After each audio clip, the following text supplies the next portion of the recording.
Good morning, friends of the channel. Hello there. So, the start of the academic year for our important tutorials. In September, as school resumes, the serious tutorials also start again, the ones you really need to remember, the ones you must follow and mark, I guarantee you. Why? It is important to understand that some months are more suitable for certain makeovers than others. For example, September and October are two wonderful months for painting tiles, doors, and kitchens. There isn't yet the humid air of November that might give you a bit more waiting time between coats. The first and second dry a bit faster. So, if you need to do important makeovers like kitchens, many doors, or bathroom and kitchen tiles, I highly recommend the perfect period of September and October. Now, come and see today's disaster. We have removed this very, very old kitchen, which was unrecoverable, and what is behind it is quite ugly. Look, there are some tiles that are completely ruined. These are even punctured. They have put dowels with screws all over the place. Look here too. Everything needs to be filled and fixed. Also here, there are dowels where the door frames and cabinets were hung, even in this part of the kitchen. Here the tile is chipped, broken. You can see a pipe sticking out, and on this side too. They haven't spared us. There are dowels everywhere to remove. We need to fill the tiles before starting to paint, and even before thinking about how to color them for sure. But we have come up with a little project that will make this corner more modern and contemporary, because this is a house that will soon be inhabited by university students, and therefore we are definitely going economical. That's why they didn't want to dismantle the tiles, but we are recovering them because when they are so ugly you think you spend more to paint rather than dismantle. No, you never spend more by painting. You spend more because dismantling involves removing them, taking them to the landfill, and thus the disposal fee, and then you have to buy and reinstall them, which is a very high cost. So, pliers, hard work before starting to wash with our bar. Let's get started.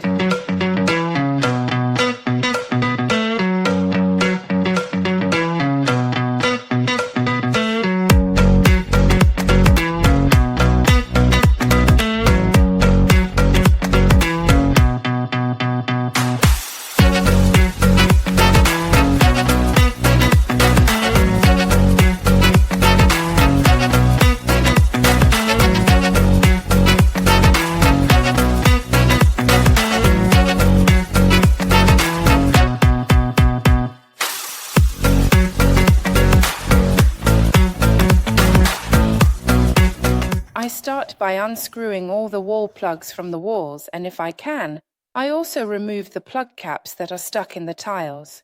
If they come off, I remove everything. If it doesn't come off, since I have to fill it anyway, I can leave it inside the tile. It doesn't cause me any problems. These absolutely need to be removed. These need to be unscrewed with a screwdriver. I continue with these. They are a bit rusty, so they are a bit more difficult to remove. We remove wall plugs and everything that is not right.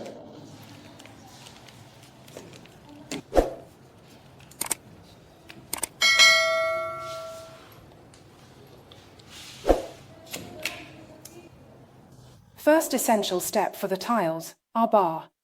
Hot water, in this bucket, baking soda and ammonia.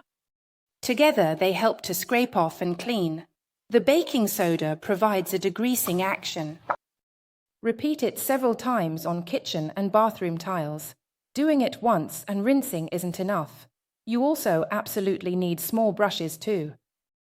I add approximately 4 to 5 tablespoons of baking soda.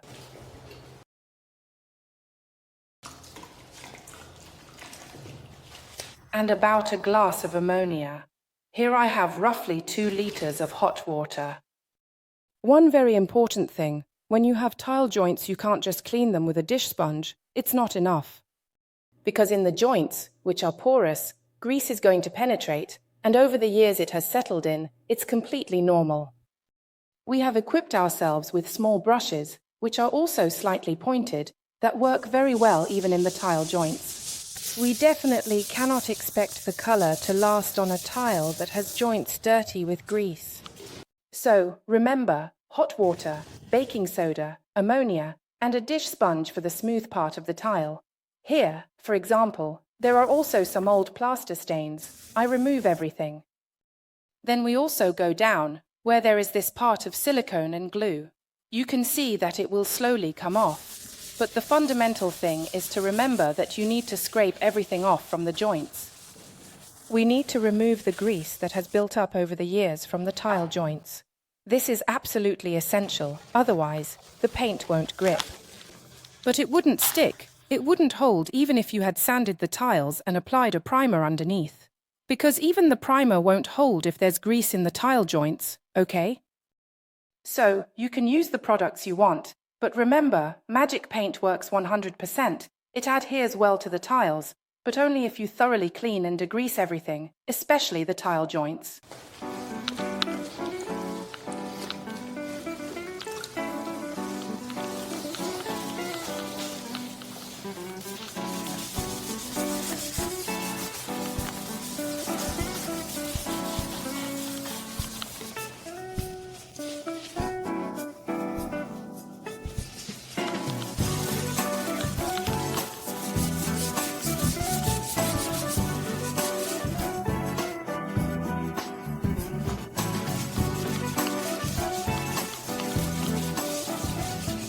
Now that everything is cleaned, we have rinsed thoroughly, and we have also covered the floor to avoid making a mess. Even though we are usually very precise and the paint doesn't drip, we have already started thinking about how to organize the day to optimize time. Why? Because all these holes need to be filled with putty. You should only start painting once the putty is completely dry. Sometimes, for very large holes on tiles, it may be necessary to apply 2 coats of grout, so always take this into account when you start working on tiles. I got the Materic Cream and my Cenerentola spatula. Emma will help me and I will slowly start filling all the holes. As you can see, when the hole is too big it does this, it comes out a little. It is completely normal, it happens with any filler. So I start, first of all, by filling all the small holes and doing the essential first coat. Afterwards, it will be necessary to clean the tile immediately to avoid having to sand it later, and then I will apply a second coat. So be careful, if your time is limited, take this possibility into account. It should not be underestimated. I carefully fill all the small holes and even the larger ones since these tiles have suffered some mistreatment over the years before cleaning and smoothing them. Once dry, I will apply a second coat. We immediately wipe with the sponge so that the first layer of Materic Cream stays inside, but when it dries, we will apply the second coat, the last one. This way, we have a clean tile and don't need to sand everything down.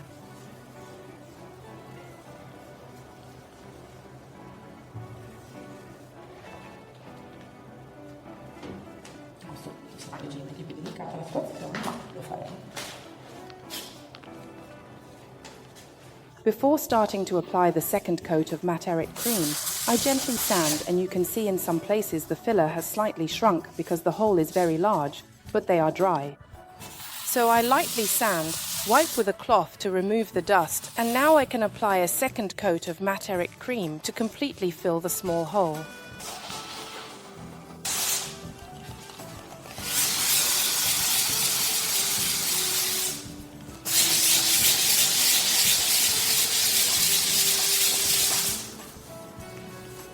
All this preparation work before painting the tiles has been completed. A piece of advice: don't try to do something like this in a single day. On the day you start doing all this work, focus on removing the nails, starting to degrease, washing well with our bar, rinsing very well, and maybe in the evening, start filling in the holes. Do not start painting on the same day you do all this work. Why? Because the grout might still be a little damp and you might also be tired, and when you start painting, you need to be fully awake, especially if you are working alone. Now a preface. You can use whatever you like for the tiles, but if you want advice on 2 things you absolutely must have that will solve many problems, listen to me. First, the pointed brush, a brush that works perfectly in the tile joints and helps us avoid effort and cover 100%, even the deepest tile joints. And then the new Magic Paint roller with the fleece, A roller with a 4mm microfiber hair that we have specifically designed to leave no marks. Trust me, it's a revolution whether used vertically or horizontally, on tiles, on shinier surfaces, on doors, or on kitchen cabinets. If you want a perfect finish without marks, it's truly a game changer. Also, for people who have a heavy hand and tend to use the sponge roller, our old sponge roller, and press down if there are flaws, first of all, you always press down and make foam, and secondly, you try to spread it too much. This is the solution because it solves all these issues of poor application. Now I'll show you how it covers. Surely the first coat will be necessary now, and then a second coat in a few hours. Why? Because I have this little flower that is orange, almost red, which is slightly more difficult to cover, so one coat is not enough. Obviously 2 coats are needed. I have already poured some Giulia's grey in the tray, the colour we are using today. It is a very beautiful medium grey that works well in both country style and modern environments. It truly looks good everywhere. I have already poured a 500 milliliters can here, and now I am dipping the pointed brush in it, and then I do the tile joint. I start from here, trying not to go too far because I still don't know if we will paint the outer part of these tiles. Let's see. I stop here. I do 2 tiles just to show you. I take my roller, load it well, unload it gently, so we don't press down. Always remember that you need to work with fairly full rollers, and now I gently caress the surface. You need to try to avoid leaving marks. So you don't need to press down. You should always be smooth and velvety. If you find it easier because your roller is full and you want to continue covering the tiles, look, cover them and the tile joint is practically perfect already. However, you can always go back on the tile joint. You have to insist, because it may seem perfect to you, but I assure you that there will be some imperfections, and you can go over it again as quickly as possible. Because you must not let the brushstroke dry on this tile, it needs to be nice, smooth, and velvety. See? The coverage is already amazing. Obviously, you need to improve your technique a bit, so you can also do the opposite of what I am doing. Let's repeat. Load the roller well, okay? Obviously, it shouldn't drip, so get the hang of it, and drain it a bit more if it risks dripping. You can also make a slightly wider surface with a single coat. I also try to be quick because it is very hot. Now I have the first application. I try to insist well on the tile joints because I assure you that you will notice in the end if they haven't been done properly. And we go over it again. This helps you achieve a truly perfect finish. Look here. Obviously, with the second coat, everything will be truly homogeneous and smooth. But the first one is an excellent base. So, equip yourselves with the right products, such as pure paint, a pointed brush, a roller, and a tray. And be sure to work like this. Emma, can you help me? Let's go.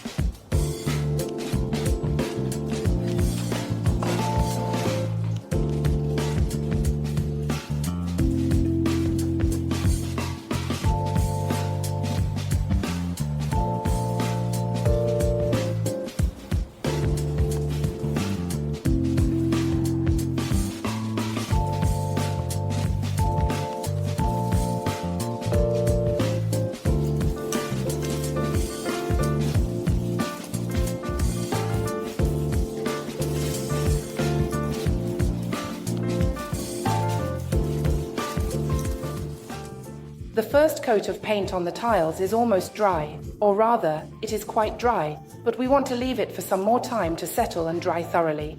In the meantime, we will paint the walls. We are obviously using Magic Wall, always Giulia's grey, because we want to create a modern cube in this part of the kitchen background. It's a bit narrow like this, in the sense that it was perhaps used in the 60s, 70s, and 80s to create these niches where the kitchen was hidden.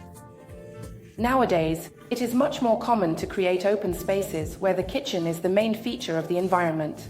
However, it has been decided here to maintain this division, so we need to decorate it. How's it done? Make it special. We have placed some paper tape here which will create a clear line, and where the division of the kitchen ends, the grey part will start on the wall. So Emma will take care of the heights because she is much quicker than me, and I will do the lower parts, the precision work.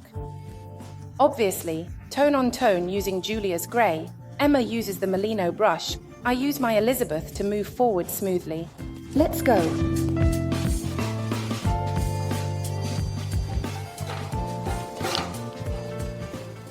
Remember one fundamental thing. The wall is special compared to all other paints you can find on the market for several reasons. First of all, it is water repellent and washable. What does it mean?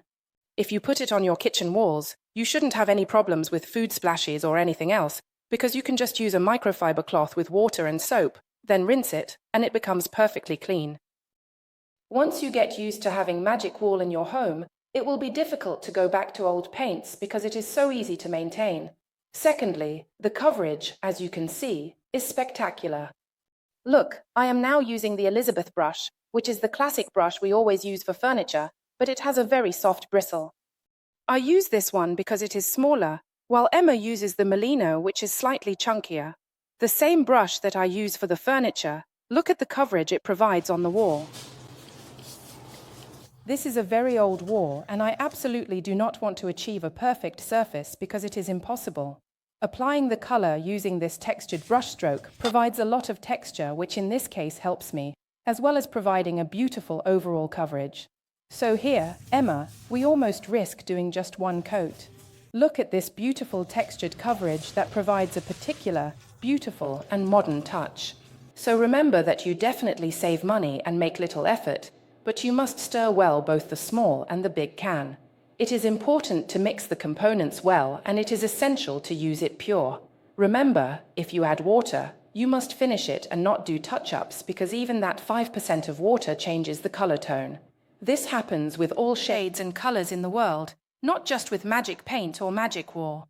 So be sure to always remember that when working with Magic Wall, you must follow our guidelines because this way you save time and effort and you will definitely achieve a beautiful and professional result. Here I can see that it is already dry because yes, it does dry very quickly. And once it is perfectly dry, it looks semi-satin. What does it mean? That remains shiny and lets you see all the peculiarities of the wall. If it is a very smooth, new, modern wall, you will see a perfect mirror. If it is an old wall, perhaps with some defects, it highlights them and takes advantage of this feature to create a textured base that is also very easy to maintain in the future. So, I highly recommend that if you decide to use Magic Wall, you fully embrace this experience because it is not an ordinary paint, it is a paint that truly needs to be appreciated even in its application.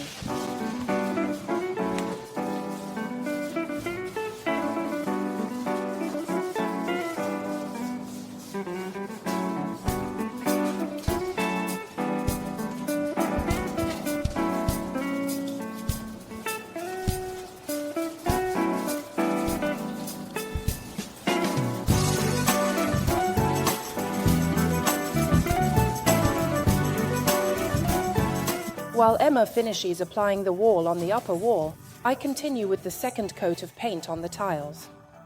A piece of advice. I add a small drop of satin protective paint, which is the protective coating I will use to protect it, to make it not only more protected but also smoother during the application, because I use pure paint, and so by adding a small drop of protective paint, it glides better. Look, just a little, 2 tablespoons. I have obviously already stirred it before, and now I am mixing it with the paint. I mix it well, also using the roller to ensure that the components are completely blended. It will be really nice to see how it covers with the second coat, but also to see the strength and the grip it has on the tiles. It has an incredible durability, so if you paint the tiles, you don't need to worry about washing or the usual maintenance on the tiles. You don't need to have fear. The only thing you must not do is place the hot pan directly on the tile because the heat will burn the paint. I finish mixing it really, really well, and now I'll show you how beautiful today's application is. Look. Obviously, you see it a bit lighter because it is still wet. When it dries, it will be the same. And look at how it has perfectly covered the little designs on the tile that you saw this morning. It is completely different.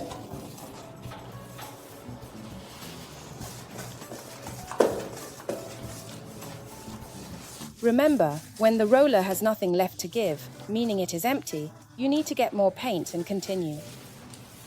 Do not press down because it is pointless. It only creates unsightly marks. Look at that perfection. The paint will now be self-leveling, so it will spread very evenly, be much smoother, and there will be no marks. This is an amazing roller because it doesn't leave any marks. In this case, for the second coat, I do not use the brush. Simply because it is not needed, as the color has perfectly covered the tile joints with just one coat. Then, we will use the brush to properly protect the tile joint with the protective paint. So, shortly, when we apply the protective paint after the tiles have completely dried, we will use the brush again.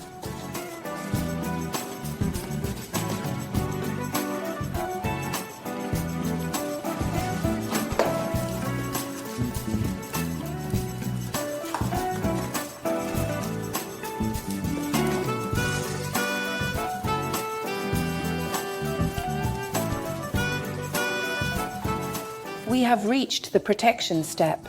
So, to recap, after degreasing everything, filling and fixing, we applied 2 coats of paint. One pure, one with 2 tablespoons of protective paint inside, which helps smoothen the application with the roller and also helps to make it a bit more resistant. Let's prepare for the coats of protection. So, what I generally recommend for tiles is 2 coats, but it depends on the wear and tear you have. Maybe someone will tell me, Eliza, look at a wall where there's only a cupboard attached. There will never be food splashes. We won't be cooking or placing anything there, so it's a colored tile in the kitchen, but it doesn't have the wear and tear of a tile that gets washed daily. Or there is the tile behind which there is gas, or there is an induction hob or the sink. Those tiles are washed every time you cook. So, it might be better to apply 2 coats of protection there. 1 coat might be enough. It's not necessary to apply 2. There are some people who, for an excess of caution, apply 3 coats. So be careful. Always remember that just like nail polish, you would never put 5 coats of polish on a nail, 2 of color and 3 of protection. You understand that it would be this thick and it doesn't make sense. Applying too many coats leads to the opposite problem. In other words, the thicker the protection, the more it becomes rubbery and therefore not light, fine, thin, and well resistant. So, be careful not to apply too many thick layers of protection on the tiles, but above all, do not apply too many layers hoping it will protect more. 2 layers are more than enough, especially having applied the 2 layers as we did today. We use the same fantastic roller that we used for the paint also for the protective layer, and I wrap it in paper tape when it has already been used because this way, I make the hair nice and new again. Look how it becomes like a plush toy again. So it is perfect to be nice and soft even for the protective layer. Remember, the protective layer can be used in all its forms, whether glossy, satin, or matte, and the matte can be washed exactly like the other 2 with a soft microfiber cloth, a small bowl with water and soap. Rinse it as you rinse all other soaps. Always remember to rinse the soap. Do not use sprays without rinsing because they are harmful even to the stomach due to cross-contamination. And always remember one thing. There is no tile protected with a protective layer that cannot be washed. You simply should not scrub it. If you use an abrasive sponge to scrub, you will remove the flocking of the matte protective layer, but all protective layers can be washed, okay?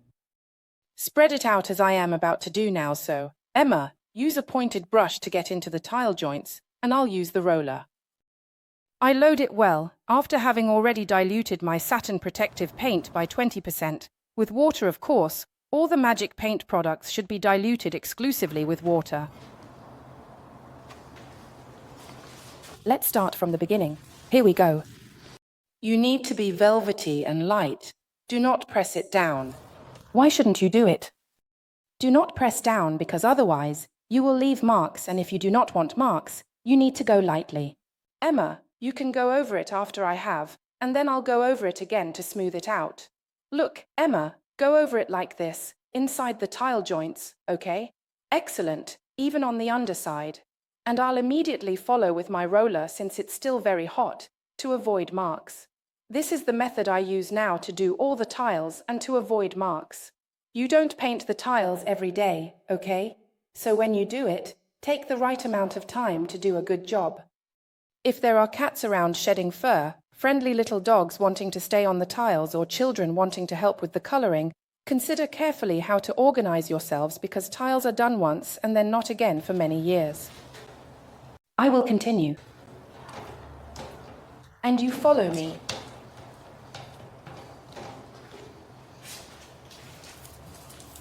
You can also go faster.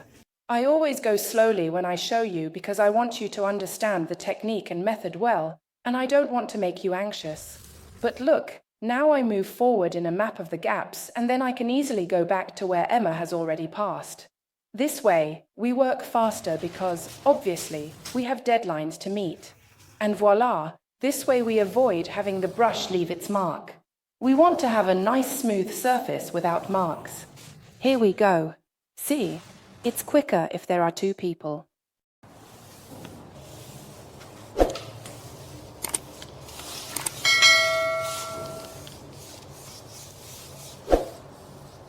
This makeover is also finished.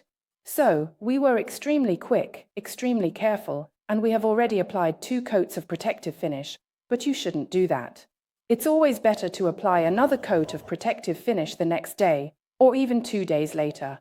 We will evaluate, come back tomorrow, and try to understand if everything is perfect or if it still needs some touch-ups or possibly a few coats of protective where the sink or the gas will be.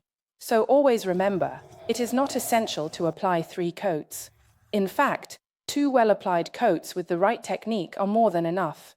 These style choices and combinations, the cut on this wall, and making this cube more contemporary along with the tiles were done because some young people will be living in this house. We were told that the kitchen is white, not glossy, a classic white kitchen with a white door. This is why the tiles are grey, because the kitchen will stand out even more and the overall look will be even more modern. You do whatever you like, but always remember, tiles are not something you do every day, so they need to match your taste, yes, but also based on the choices you have already made at home, such as the flooring and all the other furnishings you have. So, choose the colours and shades well. Here, in my opinion, the fundamental thing is to put a nice bright light that still gives the right emphasis to these walls, which are beautiful and shiny. Yes. Please make sure to carefully watch all the steps in this tutorial because they should not be skipped when painting tiles. You need to follow all the procedures properly. One last piece of advice, one last precaution, but one of the most important. In the areas where you are going to place the sink, the gas, or the countertop, it should be finished with a drop of silicone. Why? Because silicone should be applied over the paint to finish. Why am I telling you this? Because often when you paint tiles, whether in the bathroom or the kitchen, you hear that the silicone is paintable and you have this urge to colour it. Never. Silicone is a soft compound, so it should never be painted because it dissolves with washing. The paint comes off because silicone is elastic, so it doesn't stay. So, the silicone should be applied as a finishing touch, but only at the end, to seal everything. Also, in the bathroom fixtures, I thank you for watching this tutorial. Write to me in the comments if you liked it, if it is useful to you, and give us suggestions for the next things we can show you. But remember that in the tutorials, also divided by category, there are many examples of old tiles made in many ways: doors, kitchens, tables, and furniture. Go and see in our library because we really boast many, many tutorials. See you at the next makeover. Bye-bye.